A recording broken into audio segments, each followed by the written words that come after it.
আসসালামু আলাইকুম ভিউয়ার্স, আজকের ভিডিওতে আপনাদের দেখাবো কিভাবে বিকাশের মাধ্যমে আপনারা পোস্টপেইড বিদ্যুৎ বিল দিতে পারবেন।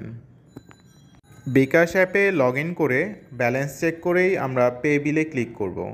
পে বিলে ক্লিক করে নিচে স্ক্রল করে বিদ্যুতে ক্লিক করব। বিদ্যুতে ক্লিক করলে পল্লী বিদ্যুৎ পোস্টপেইডের যে অপশনটা সেটাই ক্লিক করব।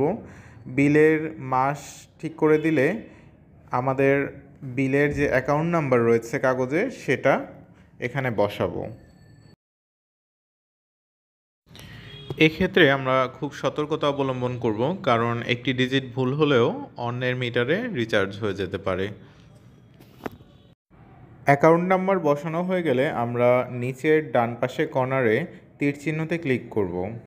কিছুক্ষণের মাঝেই আমাদের বিলের পরিমাণ চলে আসবে। পরের ধাপে যেতে আবার তীর চিহ্নতে ক্লিক করব। এবার আমরা নিজেদের পিন নাম্বার বসিয়ে নেব, অতঃপর ইন্টার বাটন প্রেস করব। এবার চিহ্নিত জায়গায় আঙ্গুল চেপে রাখব। কয়েক সেকেন্ডের মাঝেই আপনার পে বিল সফল হওয়ার বার্তা চলে আসবে। এখন আমরা জানব কিভাবে বিকাশের রিসিপ্টটি ডাউনলোড করতে হবে।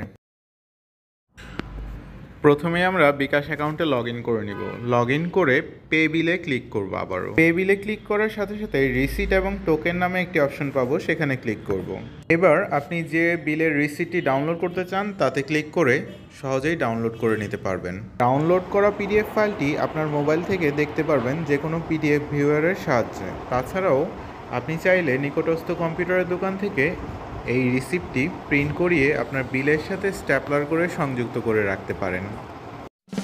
Welcome to tips and travel blog, your virtual guide.